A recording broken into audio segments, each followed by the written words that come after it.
तो छात्रों, आज आपको अर्थशास्त्र में सबसे महत्वपूर्ण प्रश्न आता है कि भारतीय रिजर्व बैंक किस प्रकार से अर्थव्यवस्था में शॉक पर नियंत्रण करती है।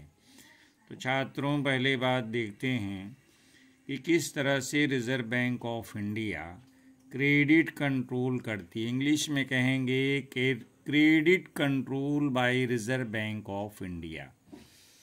छात्रों, आप जानते हैं कि भारत का रिजर्व बैंक ही देश का केंद्रीय बैंक है। तो अर्थव्यवस्था में यानी व्यापारिक बैंकों पर नियंत्रण करने में रिजर्व बैंक अपनी महत्वपूर्ण भूमिका निभाता है।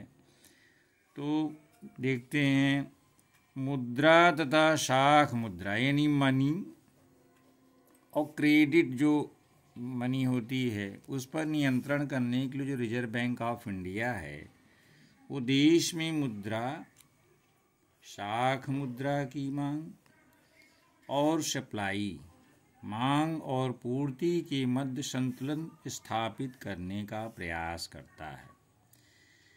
शाख नियंत्रण के द्वारा ही किसी देश में मौद्रिक अस्थायित्व लाया जा सकता है। अतः उस दृष्टिकोण से शाख नियंत्रण एक अत्यंत महत्वपूर्ण दायित्व रिजर्व बैंक ऑफ इंडिया का है। Reserve Bank of India act 1934 और बैंकिंग रेगुलेशन एक्ट 1949 के अंतर्गत रिजर्व बैंक को शाख नियंत्रण एवं नियमन हेतु व्यापक अधिकार प्रदान किए गए हैं। यानी देश में मुद्रा की मांग और पूर्ति कितनी होगी, इस पर जो है रिजर्व बैंक ऑफ इंडिया को पर्याप्त शक्ति दी गई है इस एक्ट के द्वारा।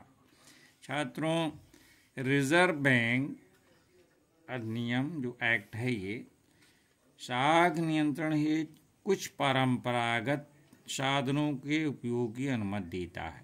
ट्रेडिशनल जो साधन है जो शुरुआत से रिजर्व बैंक ऑफ इंडिया करता है व्यापारिक बैंकों को कंट्रोल करने के लिए, आइए देखते हैं क्या है। इन साधनों में है, एक तो है बैंक रेट, बैंक दर, दूसरा है ओपन मार्केट ऑपरेशन, खुले बाजार की क्रियाएं, और तीसरा है परिवर्तनशील न्यूनतम कोषानुपात। ये परंपरागत साधन है जिनका कि रिजर्व बैंक उपयोग करता है। और बैंकिंग अधिनियम भी, जो बैंकिंग अधिनियम है 1949, इसके अंतर्गत भी रिजर्व बैंक को कुछ अधिकार प्रदान किए गए हैं जिनका प्रयोग करके वह वाणिज्य और जो कोऑपरेटिव बैंक्स हैं उनकी क्रियाओं को कंट्रोल कर सकता है यानी नियंत्रित कर सकता है। निम्नलिखित विधियों द्वारा मुद्रा तथा शाख मुद्रा पर नियंत्रण किया जा सकता है। परिमाणात्मक, इंग्लिश में कहेंगे क्वांटिटेटिव क्रेडिट कंट्रोल यानी परिमाण में, और दूसरा होता है क्वालिटेटिव क्रेडिट कंट्रोल गुणात्मक शाख नियंत्रण। परिमाणात्मक शाख नियंत्रण के तहत ये जो पहला है जिसे कंट्रोल करता है रिजर्व बैंक ऑफ इंडिया, इसके तहत बैंक दर में परिवर्तन, खुले बाजार की क्रियाएं, नगद अनुपातों में परिवर्तन इत्यादि विधियां अपनाई जाती हैं। आइए देखते हैं छात्रों, पहला क्या है मात्रात्मक शाख नियंत्रण में। जो मनी की अर्थव्यवस्था में मुद्रा की जो मात्रा है उसको नियंत्रित करने के प्रमुख उपाय निम्नलिखित हैं। ये छात्रों आपको एग्जाम में लिखना है कि दो तरीके हैं, परिमाणात्मक और गुणात्मक शाख नियंत्रण।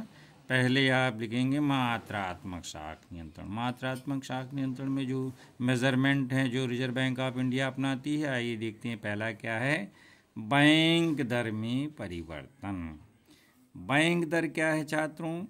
बैंक दर वह दर है, बैंक दर क्या है? वह दर है जिस पर केंद्रीय बैंक यानी आरबीआई व्यापारिक बैंकों को प्रथम श्रेणी की प्रतिभूतियों पर ऋण सुविधाएं प्रदान करता है। सामान्यतया जब देश में जब मुद्रा प्रसार की होती है, जिसको कहते हैं महंगाई बढ़ गई है, तो मनी इन्फ्लेशन होता है, मुद्रा ज़्यादा हो जाती है अर्थव्यवस्था में, तो बैंक क्या करता है, Reserve Bank of India bank दर में वृद्धि कर देता है। तो जब बैंक दर में वृद्धि कर देगी तो अर्थव्यवस्था में मुद्रा की मात्रा कम हो जाती है, और जब मुद्रा संकुचन की स्थिति होती है यानी मंदी की स्थिति होती है, तब बैंक दर में कमी कर दी जाती है, जिससे कि जो है और लोगों को आसानी से पैसा उपलब्ध हो सके। दूसरा क्या है, पहला तो बैंक दर में परिवर्तन की ये स्थिति है, आरबीआई इससे जो है बैंक दर बढ़ाता है और ज़रूरत पड़ने में बैंक दर में कमी कर देता है। नेक्स्ट, खुले बाजार की क्रियाएं, ओपन मार्केट ऑपरेशन। खुले बाजार की क्रियाओं से आशय केंद्रीय बैंक यानी आरबीआई द्वारा बाजार में प्रतिभूतियों, श्योरिटीज, डिवेंचर, ऋणपत्र, बिल इनके क्रय विक्रय कर देता है। यानी प्रतिभूतियों का, ऋणपत्रों का, बिलों का, इनका क्रय विक्रय खरीदता और बेचता है। तो केंद्रीय बैंक द्वारा प्रतिभूतियों को बेचने से बाजार में मुद्रा की मात्रा कम हो जाती है। तो जब ये सब ऑपरेशन करता है, प्रतिभूतियों, ऋणपत्रों, बिलों का क्रय विक्रय करता है, तो मुद्रा की मात्रा कम हो जाती है, जिससे शाख का संकुचन होता है, क्रेडिट में कमी आ जाती है, और प्रतिभूतियों को खरीद लेता है जब आरबीआई, तो बाजार में मुद्रा की मात्रा बढ़ जाती है। यानी कभी खरीदता है, कभी बेचता है, जैसी स्थिति मुद्रा की अर्थव्यवस्था में रहती है। यानी से मुद्रा पे कंट्रोल किया जाता है। नेक्स्ट, नगद कोषों के अनुपात में परिवर्तन, changing in cash reserve ratio, इसको CRR भी शॉर्ट फॉर्म में कहते हैं।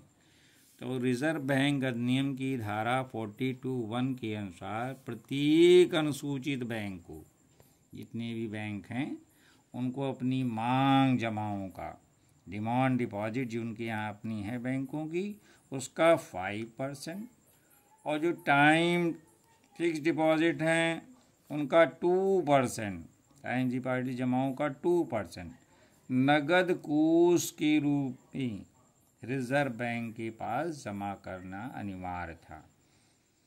अक्टूबर 1956 में इस धारा में अमेंडमेंट कर दिया गया, तो रिजर्व बैंक को अधिकार दे दिया गया कि वह मांग जमाओं को 2% से 8% तक कर सकता है।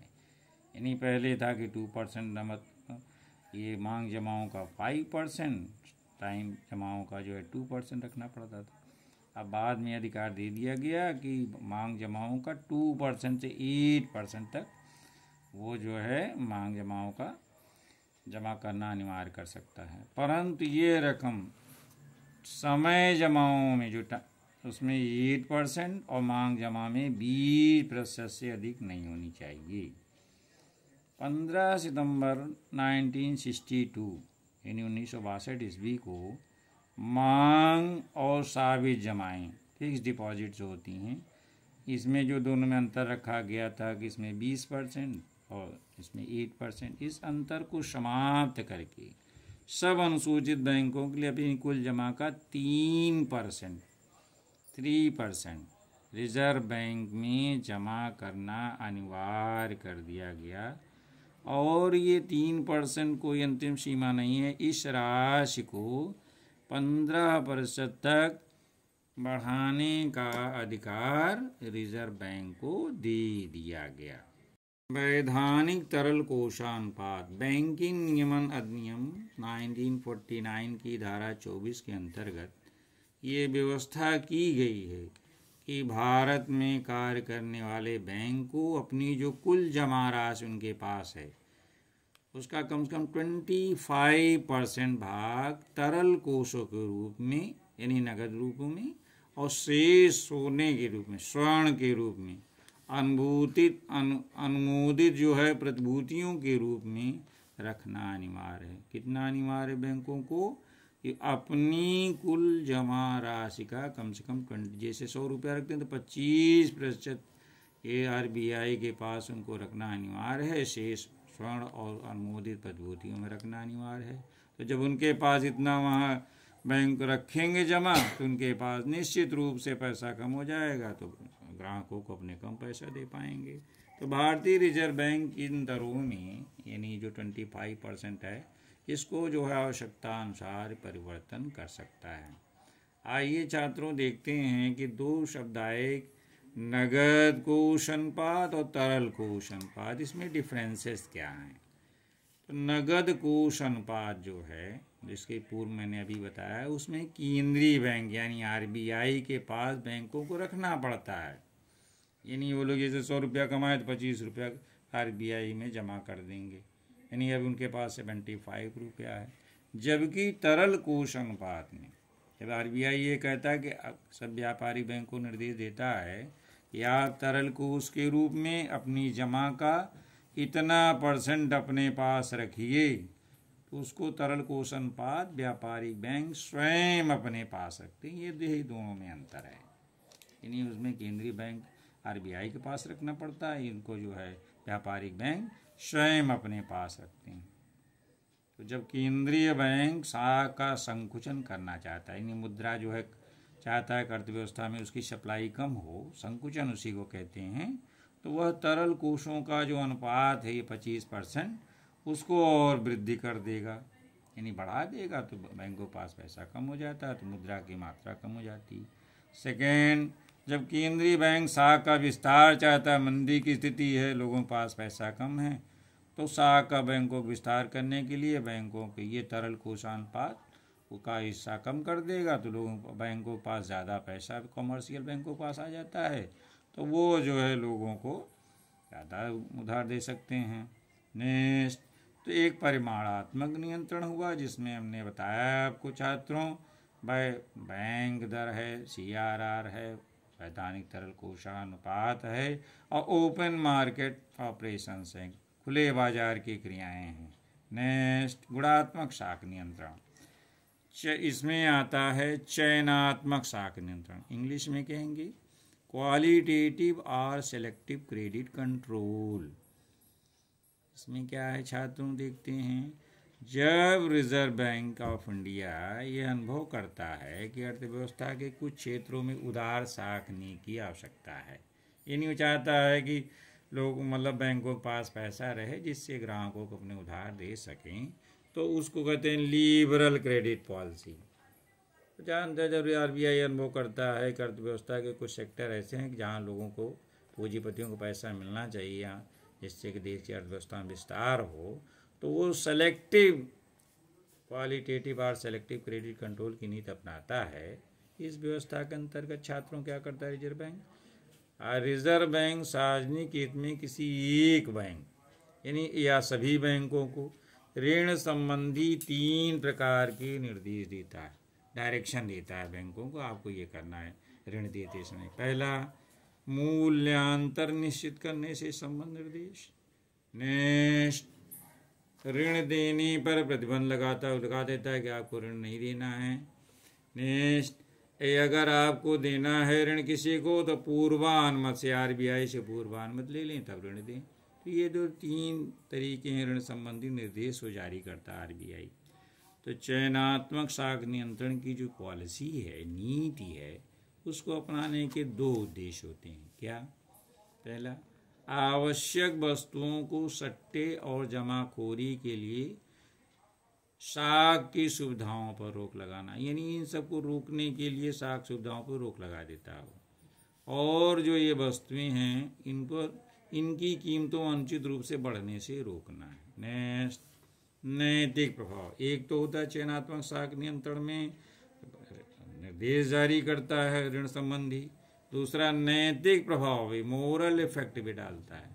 सामान्यतः चयनात्मक साख नियंत्रणों के साथ साथ रिजर्व बैंक नैतिक प्रभाव तथा प्रचार का प्रभावपूर्ण उपयोग कर सकता है। सामान्यतः व्यापारिक बैंक उसकी सलाह और निर्देश की उपेक्षा नहीं कर सकते। जितने भी कॉमर्शियल बैंक हैं व्यापारिक, वो सामान्यतः आरबीआई के निर्देश की उपेक्षा नहीं कर सकते, क्योंकि वह जानते हैं कि अगर वो आरबीआई की सलाह नहीं मानेंगे तो उन्हें हानि हो सकती है। नेक्स्ट, जो अंतिम है डायरेक्ट एक्शन, प्रत्यक्ष कार्रवाई। रिजर्व बैंक को यह भी अधिकार मिला हुआ है, यदि कोई बैंक उसके आदेश का पालन ना करे, कौन सी बैंक नहीं करेगी? Commercial bank. जितनी भी वाणिज्यिक बैंकें हैं उसके आदेश का अगर पालन नहीं करेंगी अथवा उसकी नीतियों के विरुद्ध आचरण करें तो वह उनका लाइसेंस रद्द कर दी, यानी कोई बैंक व्यवसाय फिर नहीं कर पाएगी। आरबीआई का लाइसेंस उसका रद्द कर देती है, या चाहती है तो आरबीआई उसे बैंक को किसी अन्य तरीके से दंडित कर सकती है। धन्यवाद छात्रों। अगर आपको ये मेरा आरबीआई का जो व्यापारिक बैंकों पर साख नियंत्रण की नीति पे कंट्रोल करता है, ये आपको ये चैप्टर और इसमें अच्छे विचार अच्छे लगते हैं तो प्लीज़ कृपया इसको लाइक करें, कमेंट करें और सब्सक्राइब करें, और जिससे कि और भी इसी तरह के जो इम्पॉर्टेंट क्वेश्चन हैं, परीक्षा उपयोगी हैं, आने वाली परीक्षा फरवरी में यूपी बोर्ड की होने वाली जो बहुत ही उपयोगी है, इससे आपको काफ़ी मदद मिलेगी। धन्यवाद।